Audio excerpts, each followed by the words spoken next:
김성환의 시사야.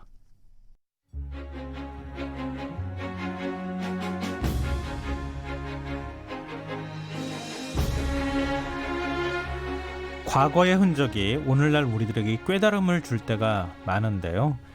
흥미로운 역사를 찾아가는 시간, 흔적의 역사에서는 지난주에 이어 오늘도 세종대왕의 업적을 좀 살펴보려고 합니다.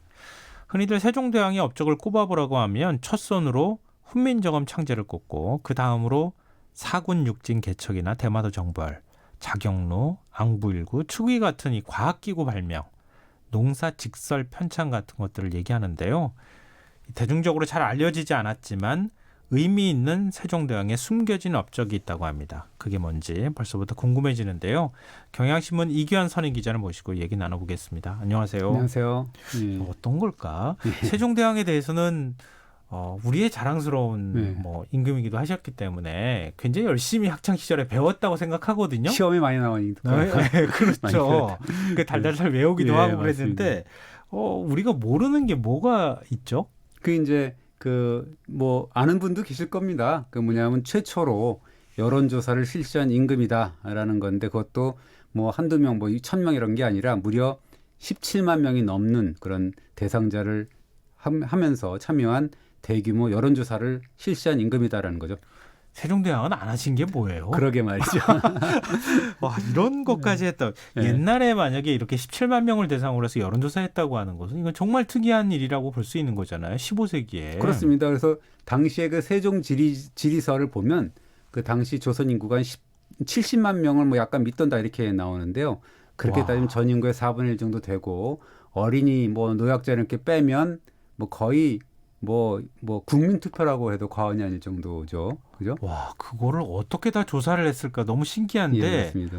그러니까 왜 이런 대규모 여론조사를 한 거죠? 그러니까 세금이죠. 굉장히 민감한 문제잖아요. 네. 세금이라는 게. 그래서 담당 관청인 호조가 이제 세금안을 냈어요. 그게 뭐냐 공법이라고 하는 건데 해마다 논밭 1결당 조 10두 징수 그 안을 골자로 해서 이제 공법안을 제출하니까 세종이 그래 그거는 전국의 전 현직 관리는 물론이고 그 아주 가난하고 비천한 백성들까지 전부 가부를 물어서 그 결과를 아래도록 하라라는 지시를 했죠. 그러니까 결국 이제 여론조사를 지시를 한 거죠. 이 존경하는 마음이 갑자기 그 마음속에서 훅 생겨나는데요. 네. 여론조사 결과는 어떻게 나왔습니까? 그게 한 5개월 정도 돼요. 그러니까 예상을 할 수 있잖아요. 교통도 안 좋고 그러니까 굉장히 오래 걸렸겠죠. 걸렸다라는 생각이 드는데 5개월간 진행된 그 여론조사 결과가 이제 8월 10일 날 발표가 됐습니다. 그래서 총 17만 2,806명 가운데 찬성이 9만 8,657명, 반대는 7만 4,149명이었는데요. 그렇게 따지면 찬성이 한 57.1%가 되고 반대는 한 42.9%가 되는데 그 날짜 실록을 보면 상품 이하의 전 현직 관리들의 찬반 수, 그다음에 각 시도, 각 도의 감사 수령하고 또 백성들의 찬반 결과를 이제 숫자로 기록을 했죠. 그러면 요즘처럼 시도별로 아주 상세한 여론조사 결과가 집계가 되거나 그런 일도 있었습니까? 아니면은 그 천만의 말씀인데 그게 맞아요. 그러니까 시도별로 집계가 됐습니다. 현재하고 똑같은 그런 상황인데 그 날짜 실록에 고스란히 나오는데요. 찬반 표수 각 시도별로 나오고 그다음에 각 시도의 관찰사, 그러니까 도지사들의 찬반 이유 이런 것까지 이제 자세히 적었는데 시도별 여론조사 결과를 보면 주목할 것은 이거예요. 전라도, 경상도, 전라도에서는 3만 명, 경상도에서는 한 3만 6천 명 정도가 참여를 했고 경기도는 한 그 2만 8천 명 정도가 참가를 했는데 이 세 도는 99%의 찬성 몰표가 나왔다는 거죠. 왜 그랬을까? 이게 너무 궁금한데 지금 찬성표가 이렇게 압도적으로 나온 배경이 있을까요? 근데 이제 그 찬성표만 나온 게 아니면 그 세 도만 그렇다는 거고. 나머지 그러면 충청도 같은 경우는 찬성률이 33%밖에 안 되고 황해도는 22.3% 저주했죠. 그리고 논밭이 부족했던 강원도는 12.6%, 그리고 이제 국경지대면서 땅이 좀 척박했던 평안도는 4.5%. 그나마 이제 함길도 같은 경우는 주민의 단 1%만이 이제 공법에 찬성을 했죠.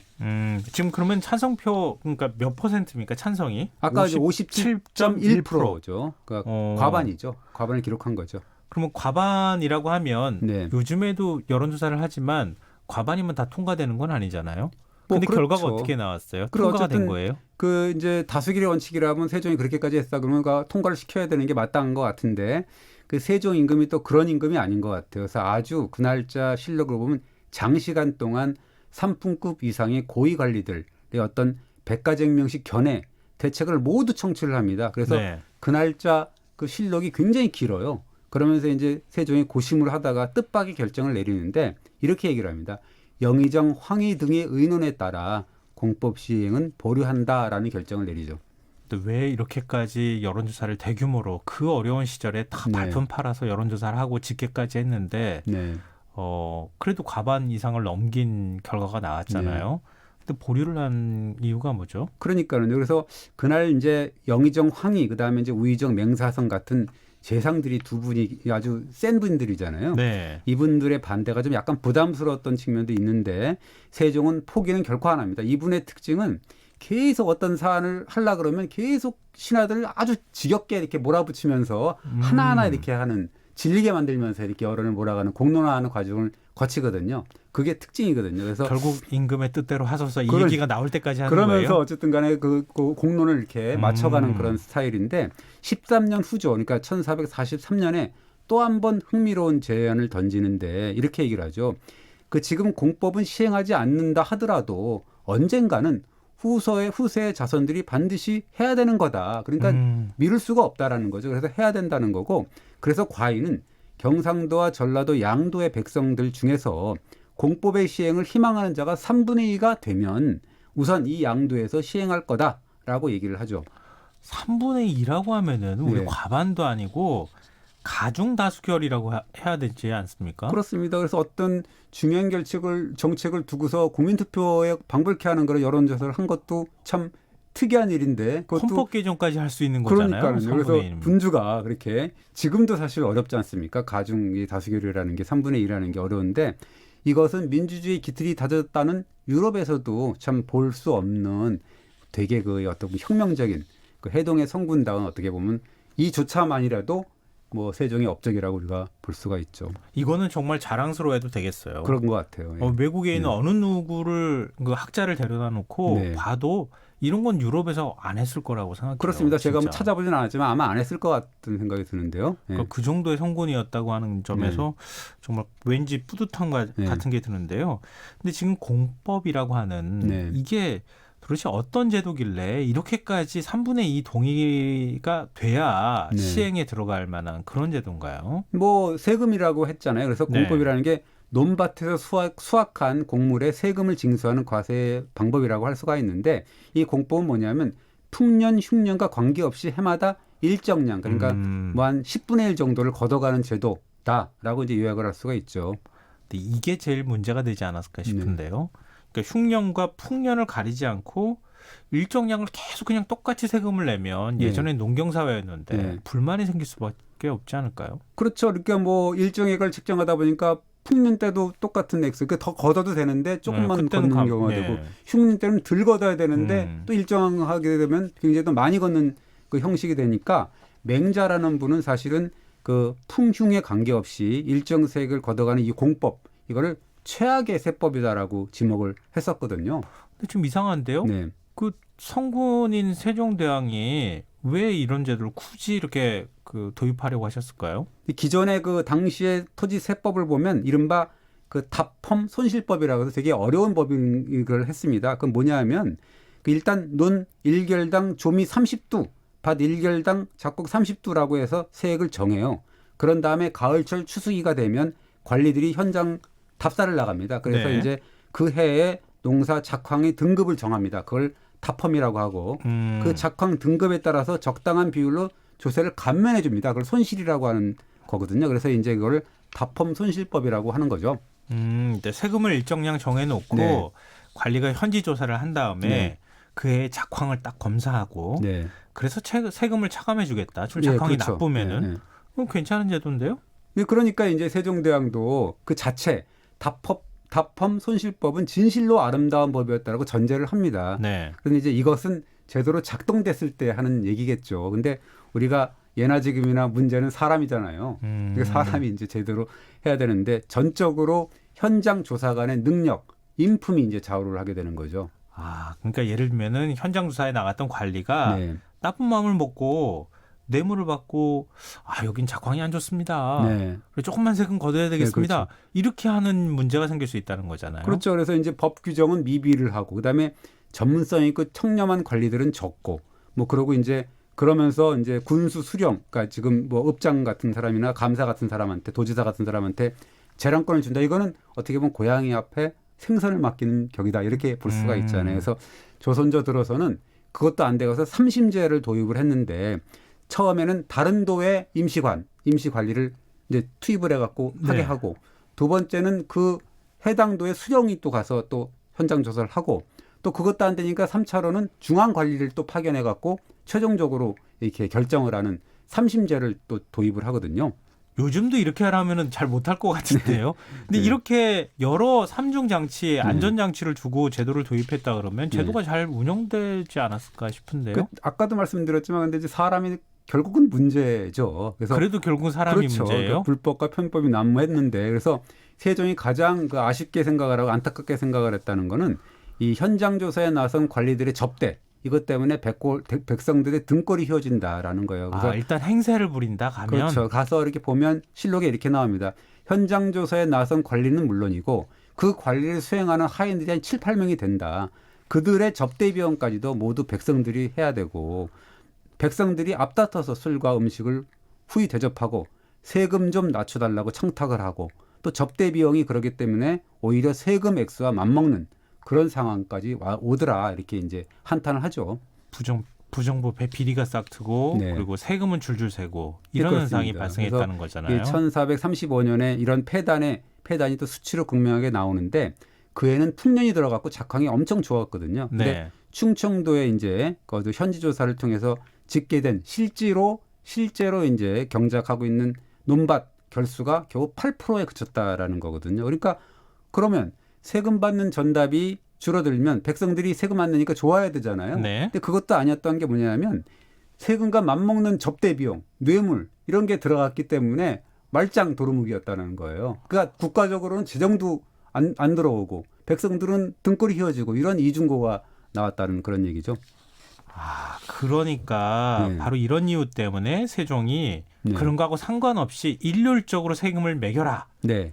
이렇게 공법이라고 하는 걸 추진하게 됐다. 그렇죠. 이제 이런 네, 얘기인데 근데 세종대왕은 왜 여론조사 결과가 찬성으로 기울었는데 시행 네. 보류 결정을 내린 겁니까? 그 3분의 2까지 굳이 안 해도 됐을 텐데요. 근데 이제 아까 공법의 단점을 얘기하면서 풍흉에 관계없이 일정액을 거둔다는 게 단점이다라고 그랬잖아요. 네. 그래서 아까 얘기했던 황희 같은 분들 이런 분들이 이제 반대를 한 건데 반대론자들은 사실은 세종식 공법이 부자들한테는 다행이고 백성들한테 불행입니다라고 이제 주장을 했습니다. 그래서 왜냐하면 비옥한 논밭을 갖고 있는 자들은 부강한 자들이 많고 네. 그리고 척박한 논과 밭을 갖고 있는 사람들은 대부분 가난한 사람들이다. 그래서 경상도와 전라도 이런 데는 99%의 찬성 몰표가 나온 거고 척박한 그런 평안도 한길도는 95에서 99%의 반대표가 나왔다. 이렇게 얘기를 하죠. 그러니까 똑같은 땅 면적 네. 대비 곡식의 생산량이 다를 수 있다는 네, 거잖아요. 그렇죠. 네. 그러니까 그런 거는 그럼 영원항 같은 경우에는 아무래도 농지도 넓고 그렇죠. 평평하고 네. 이런 곳에서는 좀 더 생산량이 많이 그렇죠. 나오니까 조금 여유 있게 내도 상관없다. 뭐 일정량이 내도 상관없는 거죠. 강원도 같은 데는 그렇지 않으니까. 그럼 굉장히 일리가 있는데요. 그렇죠. 이제 뭐 이 공법 같은 경우는 특히나 결당 12라고 했잖아요. 일정액을 네. 갖는 건데 반대론자는 이것이 문제라는 거죠. 그래서 이 부자나 가난한 자를 가리지 않고 모든 백성들한테 결당 10두씩 일정한 양의 세금을 거두는 건 부자한테만 유리한 그 세금 제도다. 불공평하다. 그러면서 어떤 사람들은 여론조사의 결과가 조작되었을 가능성 이걸 또 의혹까지 제기하는 분들 계시더라고요. 요즘 같으면 이거 음모론인데요. 네, 그렇습니다. 실제로 그런 겁니까? 아니면 음모론이었습니까? 근데 사실 그럴 수도 있었을 것 같아요. 그 당시에 민도가 이렇게 별로 좋지는 않았잖아요. 그래서 뭐 수령이나 혹은 부유한 사람들이 이렇게 이 백성들한테 아니 이렇게 그리고 하라. 글자를 모르는 세종대왕이 그렇죠. 뭐 후민정음을 창제하시긴 네. 하셨지만 그걸 다 그 시대에 쓰지는 않았잖아요. 그랬을 가능성이 있기 때문에 네. 그 형조판서 정연이 이런 얘기를 합니다. 부자는 일반적으로 좋은 전답을 갖고 있고 빈민들은 척박한 땅을 경작을 하는데 부자는 그래서 공법을 좋아하고 빈민은 싫어하는데 지금 경상도와 전라 양도의 경우 공법 찬성자가 99%가 넘는다. 이거는 아마도 음. 그 호족과 부유층 때문이 아닐까 저는 우려를 합니다라고 이제 의심을 하죠. 그들의 여론 조작이었다. 그렇게 얘기를 합니다. 그러면은 뭐라 그럴까요? 뭐 여론 조작, 공법 조사가 여론 조작, 다수결의 원칙과 관련한 논란으로까지 지금 이어지고 그렇습니다. 그래서 있는 이제 상황이라는 건데. 그 예조판 참판 같은 경우는 이렇게 얘기를 하죠. 그러니까 공법을 찬성한 분이거든, 이분은.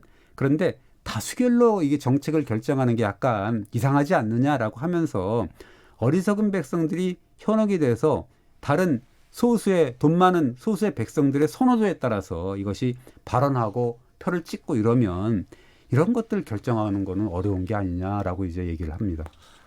근데 왠지 아까 이제 시작할 때는 네. 와, 그런 대단한 여론 조사를 하셨구나 이렇게 네. 생각했는데 그 중간에 여론 조작이라는 게 들어가니까 약간 좀 그런데요. 네.